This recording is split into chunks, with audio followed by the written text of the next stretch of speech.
El Economista, podcast. ¿Qué tal? Soy Fausto Pretelín Muñoz de Cote, editor de la sección Geopolítica en el periódico El Economista. Al valor de la palabra. El objetivo de este podcast es acercar el mundo al micrófono, en donde no vamos a hablar por hablar, no vamos a tener un exceso de palabras, un análisis de lo que ocurre en el mundo. Globaliqué, con Fausto Pretelín. ¿Qué tal? Me da mucho gusto saludarlos en este nuevo capítulo de Globaliqué Podcast, al igual que les invito para que escuchen los múltiples podcasts que tenemos aquí en el periódico El Economista, de diversos temas, siempre interesantes, siempre de agenda, siempre reflexiones importantes y, por supuesto, siempre importantes pues invitados, como en esta ocasión. Le agradezco a José Buendía, Pepe Buendía.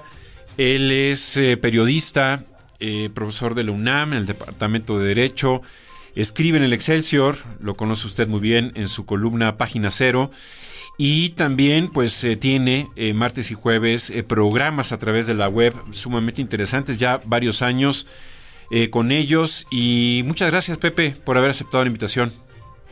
Mi querido Fausto, muchas gracias a ti por la invitación. La verdad es que es un placer poder compartir un rato contigo este podcast y discutir sobre política exterior, que no es mi especialidad, pero espero poder aportar, digamos, desde un ángulo de política interna.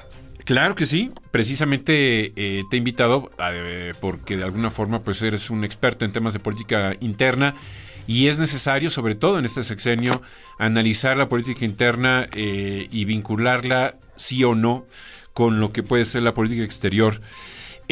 Pues mira, uno de los temas que en los últimos días ya no llamaron la atención, pero no por eso no significa que debemos de pasar página, es la no presencia del presidente de México en la Asamblea General de Naciones Unidas allá en la ONU, en su sede en Nueva York, en Estados Unidos. Y como dije hace unos momentos, Pepe, ya no sorprende, ya es algo normal. Inclusive en las últimas horas nos ha avisado que no va a viajar a San Francisco a una reunión de la ASEAN porque pues habla de que con Perú no tenemos relaciones y por eso pues no tiene caso ir. Y entonces pues bueno, ya vamos sumando prácticamente los 5 años de gobierno y pues ya nos acostumbró a que ha tenido simplemente algunas interacciones pequeñas, mínimas, viajes a Washington, alguna vez a Nueva York, cuando México estuvo al frente del Consejo de Seguridad, pero y también a La Habana y también quizás a Guatemala, pero ya no hay más allá de estos viajes. Sí, Colombia, Chile en la última semana y hasta ahí. ¿Tú cómo ves esta decisión que ha tomado el presidente desde el inicio de su gobierno? De alguna manera, pues yo le llamaría tener los contactos mínimos con el exterior. Bueno, en efecto, el presidente, si mal no recuerdo, ha ido solamente una vez a la ONU y al calor incluso de la crisis migratoria, Fausto, pues hemos escuchado incluso críticas fuertes a la ONU, ¿no? A la que ha dicho que la considera un florero, un adorno que no ha hecho nada por entrarle a resolver problemas graves como el de la migración o el de la pobreza. Y en el caso de la reunión de la PEC, decide no ir, no asistir. Segunda vez que rechaza, desprecia o da de lado una invitación del presidente Biden por el diferendo que tiene con Perú al calor de los acontecimientos internos que llevaron a la nueva presidenta al poder y al expresidente a prisión. Y pues lo que yo veo es que tratando de hacer una recapitulación rápida, López Obrador llegó y en política exterior tenía, digamos que tres supuestos. El primero, pues un cambio en la política exterior. Una segunda era guiarse por los principios tradicionales de no injerencia, autodeterminación. Y en tercera, pues esta frase tan conocida de que la fuerza de la política exterior dependería de la fuerza de la política interior, y derivado de ello, pues la poca atención, como tú has señalado, de interactuar, de tener mayor presencia en el exterior, en que se pueden leer incluso pues como una posición, digamos, aislacionista. Pero ¿qué hemos tenido en la práctica? Eso es lo que me parece interesante. Sobre lo primero, los cambios a política exterior, lo que hemos visto es que han derivado sobre todo hacia una especie de política personal. Y a la medida, fíjate, esto me parece curioso, pero a la medida que él ha ido o fue consolidando a lo largo del sexenio su popularidad, la aprobación, digamos, consolidando su poder, ha ido cada vez más actuando por su propia cuenta. No ha sido la misma la actitud que tuvo, por ejemplo, al principio respecto al gobierno de Estados Unidos de Donald Trump, que luego su comportamiento con su sucesor, el presidente Biden.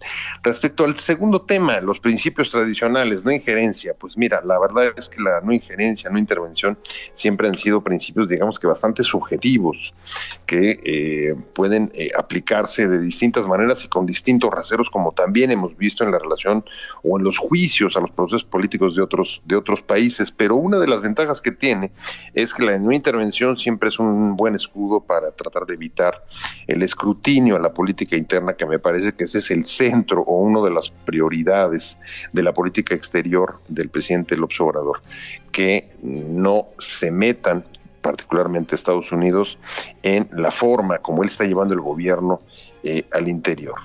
Y en tercera, fíjate qué paradójico, porque al mismo tiempo que podemos señalar una poca atención sobre el asunto, los asuntos exteriores, en la práctica también hemos visto cómo la realidad se ha impuesto y México se ha convertido pues en un foco de atención más allá de la voluntad o los deseos del propio gobierno, al calor de los acontecimientos en el exterior, como por ejemplo la guerra de Ucrania o el diferendo con China, que ha llevado o creado fenómenos como el nearshoring, la relocalización de empresas, que tiene a México como uno de sus puntos centrales.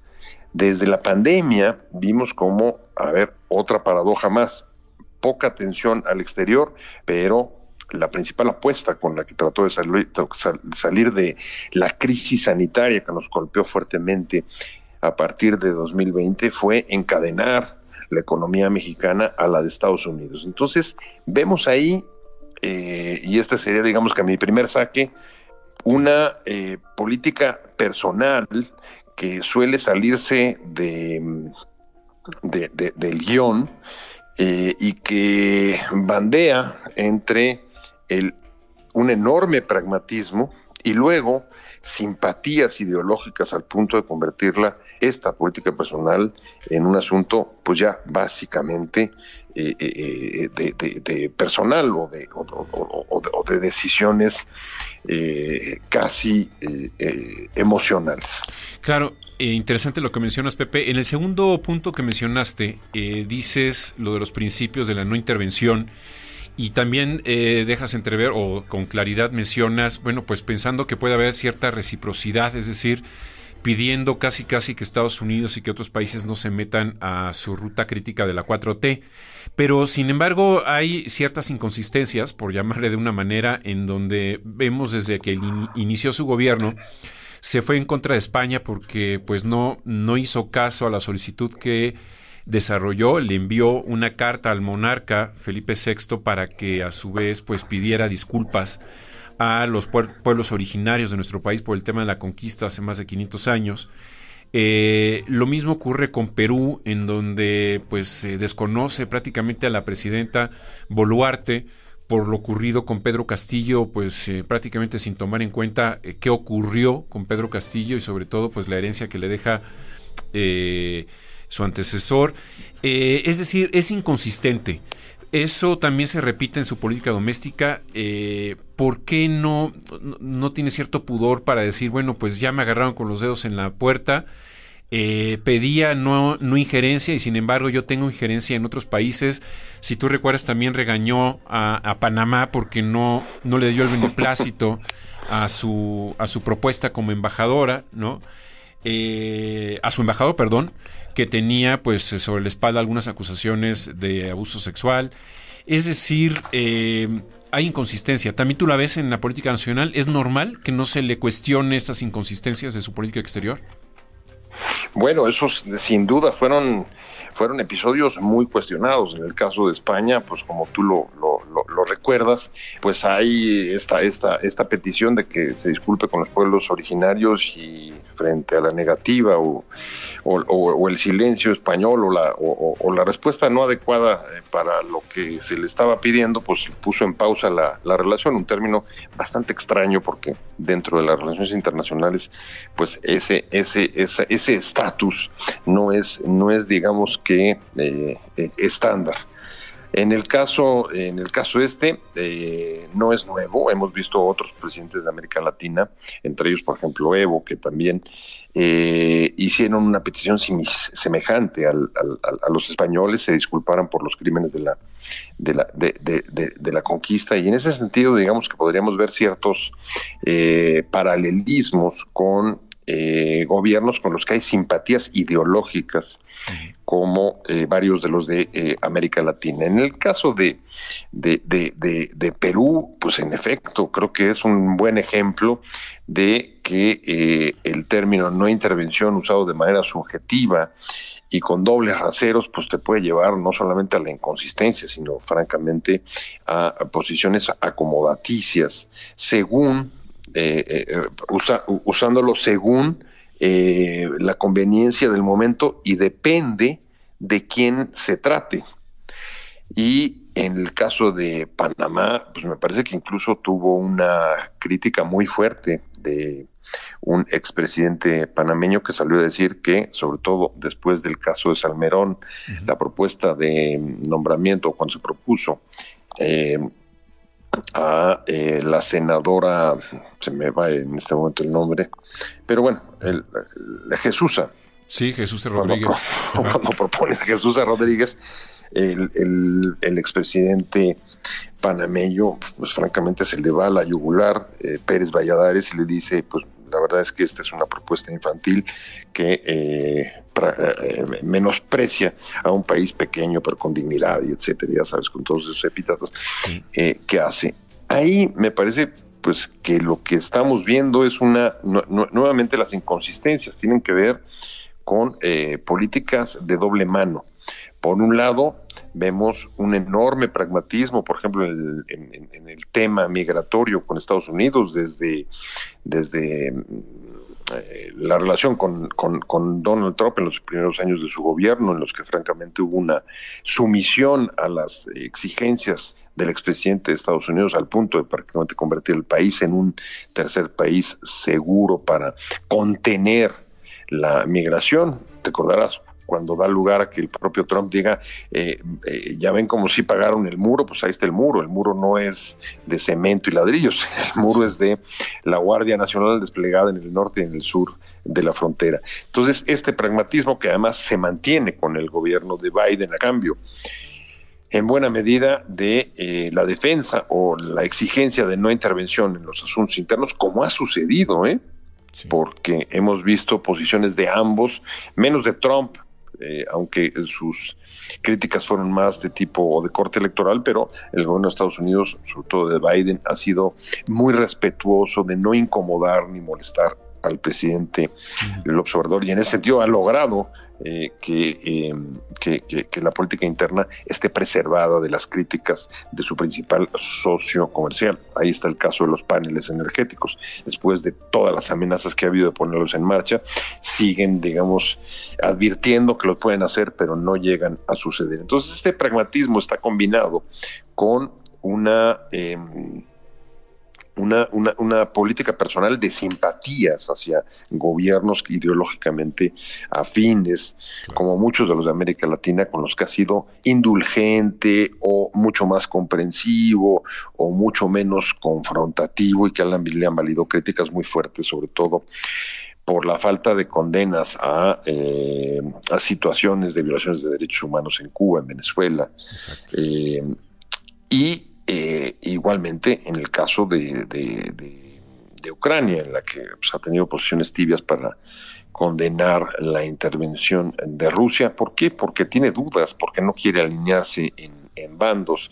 Y esto sí me recuerda un poco la vieja política exterior del siglo pasado, en el que parte de la defensa de los principios de no injerencia y autodeterminación de los pueblos, etcétera, no alineados, pues tiene también la pretensión de contrarrestar la fuertísima atracción de la integración de América del Norte, particularmente Estados Unidos, y el mantener interlocución con países de América Latina u otros que son, en este caso, como en el caso de Rusia, adversarios de Estados Unidos, que lo eran también en la Guerra Fría, ahora se renueva el calor de la guerra en Ucrania, pues son maneras o recursos para que esa interlocución, o usar o asusar esa interlocución, esa cercanía ideológica, porque si lo vemos en términos comerciales, las balanzas son bastante pobres con la mayoría de ellos, en el caso de México,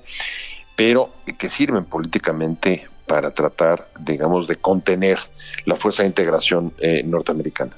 Sí, mencionas dos componentes interesantes, simpatías y derechos humanos.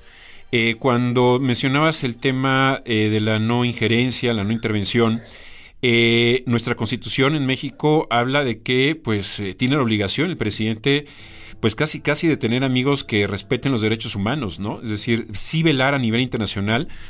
Sobre todo está sustentada sólidamente en la Carta de Naciones Unidas la preexistencia y la defensa de los derechos humanos a nivel internacional. Y aquí lo uno con el tema de las simpatías.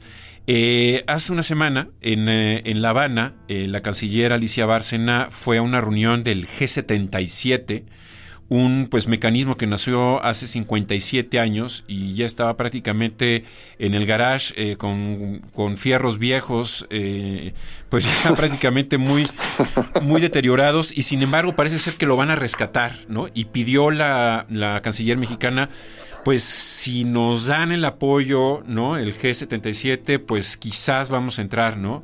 Y de manera inmediata el presidente de cubano dijo, por supuesto que sí, tienen las puertas abiertas.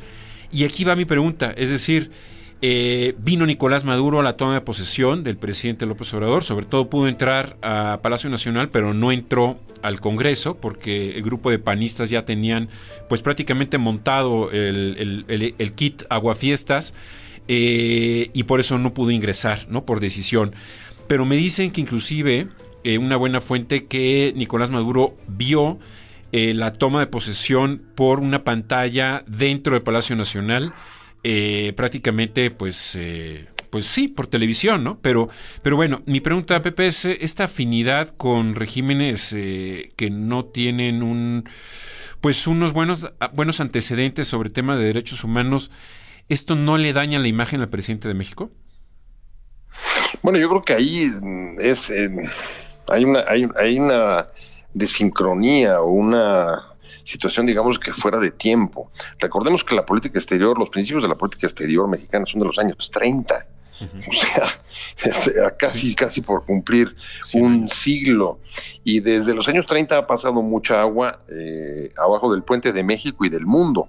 Sin ir más lejos, en el caso de México, pues en el siglo XXI el avance, como tú mencionabas, de los derechos humanos en las leyes mexicanas, en la Constitución, pues ha sido notable, no siempre, no practicada o insuficientemente practicada o violentada, pero ahí está la reforma de derechos humanos de 2011 que elevó los derechos humanos como un principio que corta transversalmente todo el ordenamiento jurídico mexicano e incluso lo conecta con el derecho el derecho de las garantías universales y de la legislación internacional. Esto no estaba en los años 30 y en efecto parece que al interior lo hemos dejado también de lado, a pesar de que no tiene más de 9 o 10 años de haberse legislado en el país. Y no hay que ir mucho más lejos que ver el problema de violencia e inseguridad a las víctimas, desaparecidos, etcétera, que dan cuenta cabal, más allá incluso de la política exterior, de los déficits del respeto a los derechos humanos. Dicho esto, también hay que ver que el agua ha pasado por el puente en el mundo, porque el presidente López Obrador ahora enfrenta también un contexto que no existía hace 10 años. Alguien se podría haber imaginado que, por ejemplo, su vecino, el adalí de la democracia, uno de los países reconocidos por mantener los valores de derechos humanos, de democracia, pueda llegar a tener un presidente que ha sido acusado de asaltar el Congreso y tratar de evitar la sucesión, la transmisión del poder cuando salió como Donald Trump, que incluso pues ya hemos conocido, hemos visto su fotografía al ser fichado. Pues claro que no, eso no hubiera sido prácticamente impensable. O las propias políticas de Estados Unidos en migración, con los muros y las púas en el río Bravo, pues tampoco parecen muy adecuadas ni muy ajustadas a los derechos humanos. Respecto a las violaciones en América Latina, esas tienen más tiempo, ¿no? América Latina siempre ha tenido que estar lidiando con desde dictaduras como las de los años 70 en el Cono Sur, hasta caudillos y gobiernos populistas como el que hoy encabeza Maduro. Pero el cambio en el comportamiento de los líderes mundiales en los últimos años, pues va desde Trump hasta Europa, los países donde la democracia ha tenido el máximo reconocimiento internacional, con el surgimiento y la implantación en el poder de políticos y líderes de extrema derecha. Ahí lo hemos visto en Hungría, lo hemos visto en Polonia, incluso en Polonia, en Italia. Y esto también juega a favor de un presidente que, como decía en mi primera intervención, pues actúa por su cuenta y suele salirse del guión, que son dos características bastante comunes con lo que están haciendo otros líderes de este perfil. Sí, hace precisamente una semana Alicia Bárcena se reúne con Nicolás Maduro y digamos que quien maneja la cuenta de Twitter de Relaciones Exteriores pues trató de esconder esa reunión, no se avisó nada, no hubo un comunicado. Y yo, pues, 3-4 días después, revisando la página de Twitter o ahora se llama X, de Nicolás Maduro, me encontré con esa fotografía en donde está Alicia Bárcena muy obsequiosa, prácticamente deteniéndole el brazo, saludándolo y con sonrisa. Mientras que si tú ves una fotografía de Zelensky con Lula tomada esta semana en Naciones Unidas, los dos tienen una seriedad que, vamos, sabemos de antemano que con esa simple imagen no es necesario que nos digan que no tienen una buena relación. Ya se perdió ese pudor. Pero bueno, hay otro tema interesante, Pepe, y me refiero a Marcelo Ebrard. Pues no sé si de manera azarosa, 12 candidatos, más bien un candidato presidencial, me refiero a José Antonio Meade del PRI, y ahora un precandidato de Morena, ambos salieron de Relaciones Exteriores, y pues ambos se toparon. Primero, José Antonio Meade no le fue bien en su campaña y en las elecciones, en los resultados electorales del 2018, y Marcelo Ebrard, también se le derritió la posibilidad de ser candidato presidencial por parte de Morena. Esto pues habla de que Relaciones Exteriores no necesariamente tiene una buena pista de salida. Me refiero a que no tiene recursos, no tiene pues capacidad de formar grupos clientelares, no genera popularidad. Y mi pregunta es, ¿tú crees que de alguna forma cuando el presidente López Obrador envía a Marcelo Ebrard a Relaciones Exteriores al inicio de este gobierno, lo envía porque pues sabe de antemano que Relaciones Exteriores será la secretaría que menos importancia le va a dar él a lo largo de su sexenio, como lo hemos visto? Y al fin de cuentas resultó ser pues quizás un comodín, ¿no? Es decir, compró vacunas, compró pipas, lo sacó de algunos apuros, pero a final de cuentas no le brindó toda la confianza del presidente López Obrador a Marcelo Ebrard, y a final de cuentas, bueno, nos dimos cuenta que era Claudia, ¿no? ¿Tú cómo lo ves? Es decir, sí tenía con claridad, ahora sí ya a toro pasado, ya ocurrió, López Obrador la idea de que en relaciones exteriores, como no le iba a interesar a lo largo de su sexenio, iba a mandar o mandó a Marcelo Ebrard, pues en agradecimiento a la amistad que tienen en las últimas 2 décadas.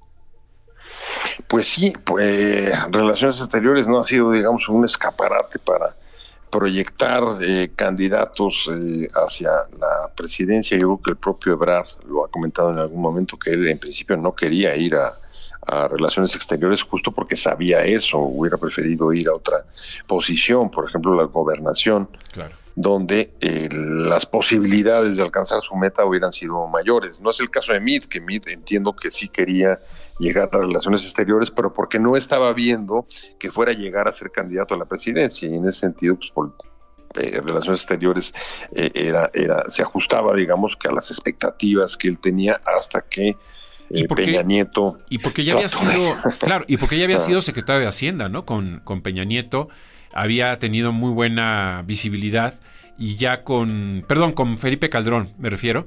Uh-huh. Y después llega Peña Nieto, y bueno, el primero en la fila era Luis Videgaray, y Luis Videgaray pues como que medio lo rescata de ese final de sexenio de Felipe Calderón, y lo coloca en Relaciones Exteriores, pensando que iba a ser o fungir como una especie de secretario de finanzas comerciales, ¿no? Básicamente. Sí, yo creo que esa era un área que le interesaba, pero creo que sobre todo le interesaba porque él no estaba viendo, cuando recibe el cargo de Relaciones Exteriores, que fuera a ser el candidato a la presidencia. Creo que eso vino después, cuando el Peña Nieto trata de convencerlo y empujarlo, cuando se le fueron cayendo buena parte de sus propios candidatos. Claro. En el caso de Ebrard y la política exterior en el gabinete de López Obrador, pues,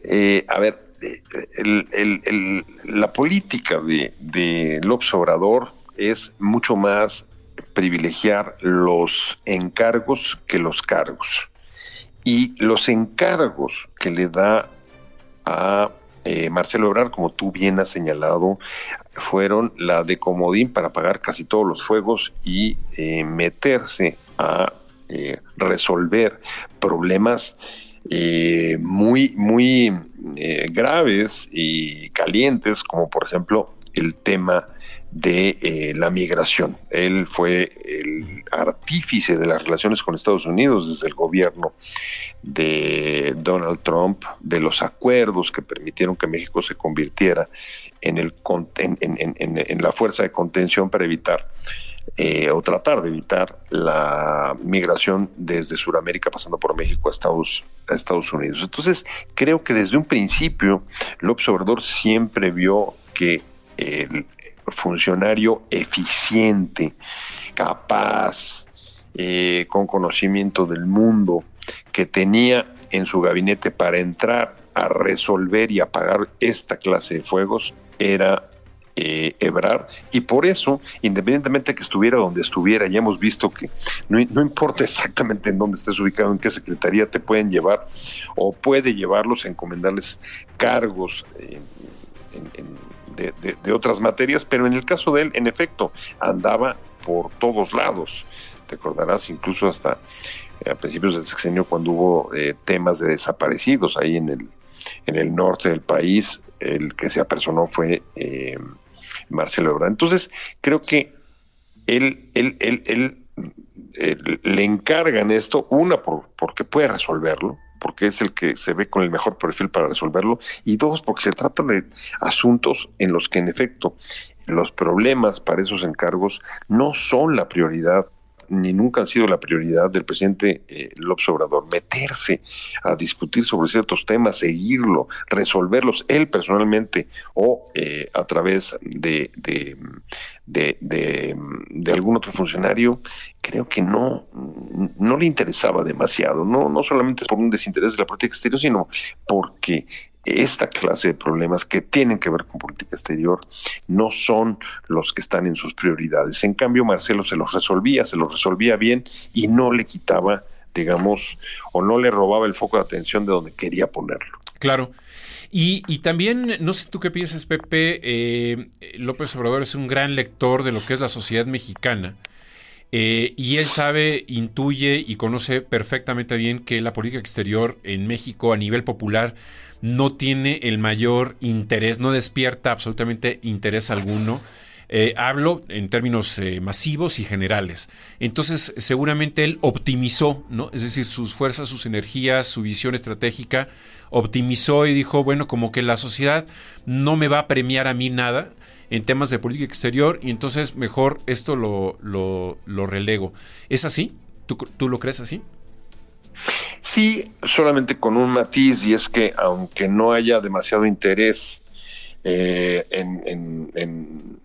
el público en general, sí lo hay para las bases de Morena, y tiene que ver con la simpatía, con la identidad, con las viejas tesis, digamos, antiimperialistas que hacen que acciones del presidente como las que se traducen de las simpatías por ideologías que puedan ser afines en América Latina, y los discursos antiimperialistas sí que sirven para sus bases electorales, para alimentar a sus bases electorales, aunque se traduzcan en pocos efectos prácticos. Pero algunos de los desplantes, algunas de las anécdotas que ya hemos comentado, de no asistir a tal lugar o tener injerencia en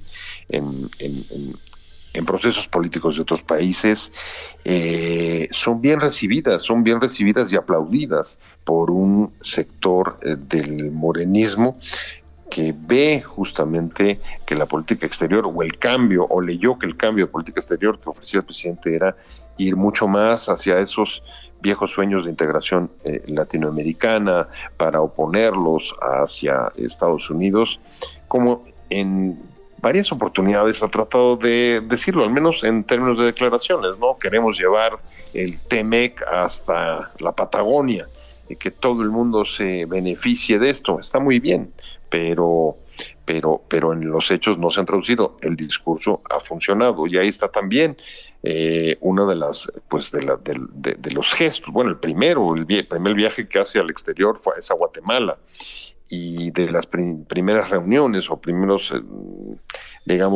estrategias concretas hacia afuera fue la reunión con los países del Triángulo Norte para el tema de la migración, y pedir a Estados Unidos que hubiera un fondo para atacar las causas estructurales de la migración, un asunto que evidentemente le interesa a Estados Unidos, pero nunca metió un solo peso por las críticas o de confianza hacia los gobiernos centroamericanos y la corrupción en el área, algo que le está ahora reclamando fuertemente también Estados Unidos, diciendo no solamente la ONU, sino Estados Unidos no hace nada por resolver los problemas de migración, no hay plan, así lo reconoció. O sea, el plan Centroamérica, ya hoy estamos en que no hay absolutamente ningún plan, todo ha sido un tema discursivo, fachada, de buenas intenciones. Lo que hay son políticas de seguridad y de contención migratoria, y un país como Estados Unidos, pues concentrado en un conflicto internacional como el de Ucrania, donde sí ha habido planes y recursos y apoyos enormes, así como el apoyo con armamento al gobierno ucraniano. Claro, lo que mencionas me lleva a la Guerra Fría, ¿no? Es decir, él sí piensa en las bases para nutrir cierto, pues no sé si odio, pero sí adversión hacia los yanquis, ¿no?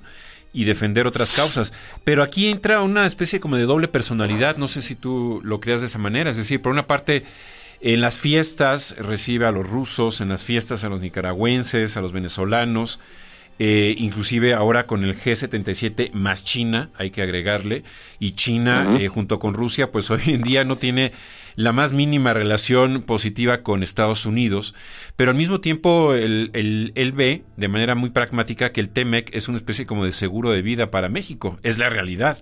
y no necesariamente quiere cortar puentes con Estados Unidos por ese tema. Sin embargo, prácticamente 2 semanas antes de que iniciara su sexenio allá en Houston, como tú mencionabas también lo de Marcelo Ebrard, se reúne Ebrard con Mike Pompeo, secretario del Departamento de Estado en Estados Unidos, para ofrecerle un plan migratorio. Y este plan migratorio, por más que Marcelo Ebrard dijera que no era un tipo tercer país seguro, de facto sí lo era. Y en esencia vimos pues una tragedia en Ciudad Juárez, en donde 40 migrantes pierden la vida. Mi pregunta, Pepe, es, ¿está México internamente para recibir a migrantes? Y no lo digo desde el punto de vista de odio, xenofobia o para nada de ese tema, sino al contrario, desde el punto de vista de la seguridad interna, ¿está para recibir migrantes? Porque otra vez ha estallado una crisis migrante. Sí, en efecto, digamos que de aquellos polvos están o vemos estos lodos. La presión migratoria que ha venido sufriendo el país en los últimos años es enorme, y ahora, pues sobre todo gracias al impacto económico que tiene y a la toma de los trenes y a tener que parar la producción, y luego en la frontera norte las aduanas cerradas, es que se ha desbordado y ha tomado una enorme visibilidad, una crisis que no ha dejado de existir a lo largo de los últimos años. Las rías y contingentes que vienen de América del Sur, vemos imágenes brutales en el Darién, como a riesgo de vida están cruzando y exponiéndose a la trata y a la explotación de migrantes, al chantaje, y pues incluso por parte del crimen organizado. Es un problema que comienza, pues, sin duda, a desbordar las previsiones que había mantenido, digamos, si no silenciado, por lo menos fuera de los reflectores, el tema de la crisis migratoria. Esto comienza ya a no ser posible. Es impresionante el ver cómo recorren en 24, 48 horas, Fausto, el país desde la frontera sur a la norte, más de 4,000 personas. O sea, esto es, a ver, ¿cómo 4,000 personas recorren un país del tamaño de México si no es con el apoyo de autoridades, de polleros, del crimen, claro, etcétera? Entonces, está destapando que se trata de una actividad mucho más profunda de lo que se ha querido reconocer. Hoy mismo tenemos algunos datos de un artículo, no sé si lo viste, en la revista Science, diciendo el crimen organizado es el cuarto empleador, o el cuarto o quinto empleador del país. Cerca de 175,000 personas trabajan para él, y desafortunadamente esto conecta con la migración en todos los sentidos, desde la explotación de los migrantes hasta su utilización para la trata o para engrosar las filas del propio crimen organizado. Un riesgo que siempre lo supieron ambos gobiernos. Lo saben los gobiernos, lo sabe el gobierno de Estados Unidos. La última cosa que propuso por ahí de, pues levanten un muro ahí en el Darién, saben que es otra vez un error. No hay muro que contenga eso, y sí tendría que haber una mucho mayor intervención y atención, tanto del gobierno de Estados Unidos como de instituciones internacionales como la ONU, que en efecto no tienen plan ni aquí ni lo tuvieron en Europa sobre la migración, a pesar de tratarse de un problema grave en las relaciones internacionales. Ahí me parece que, y ahí coincidiría con López Obrador, están fallando las instituciones internacionales, porque si no le entran a esto, como no lo hicieron con los sirios, como no lo hicieron con el trato que recibieron en Turquía o de Orbán en Hungría, sí. Pero aquí, pues los riesgos de que se desborde esta presión son muy altos, como hemos podido ver en los últimos días. Exactamente. Híjole, hay muchísimos temas, Pepe, se nos va el tiempo, pero creo que era muy importante conocer tus opiniones, sobre todo tú que eres un gran analista de política nacional.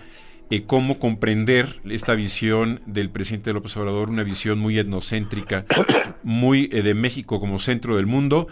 en época del siglo XXI. Así que, bueno, si tú lo dispones, podremos pues platicar un poco más adelante de otros temas también que vinculan la política nacional con la política internacional. Por lo pronto, te agradezco enormemente que hayas aceptado la invitación. A todos los que nos están escuchando, pues es imperdible su columna en el periódico Excelsior, 2 veces a la semana, página 0, análisis profundo de nuestra política mexicana en momentos clave, en momentos difíciles. Y también Pepe Buendía tiene martes y jueves por la noche a las 7 una transmisión. Pepe, si nos recuerdas cómo te podemos ver. Claro que sí, Conversando con Buendía, estamos saliendo por el canal digital WOW TV y por Regeneración Plural en el sureste, y por mis redes, José Buendía MX. Y yo te agradezco mucho. Vamos a seguir, por supuesto, platicando de todos estos temas. Ahí seguimos, pero muchas gracias por haberme invitado y poder haber compartido pues esta plática contigo. Muchas gracias, mi querido Fausto. Gracias, Pepe. Gracias, que además de todo nos une una gran amistad, es un gran amigo. Te mando un abrazo. Y bueno, pues a todos los esperamos la próxima semana en un nuevo capítulo de Globaliqué en esta barra de podcast. Así que también los invito a que escuchen la gran variedad que tenemos aquí en el periódico El Economista. Y bueno, yo me despido, Fausto Pretelín. Hasta la próxima. Globaliqué con Fausto Pretelín. Fausto.pretelín@eleconomista.mx. El Economista, podcast.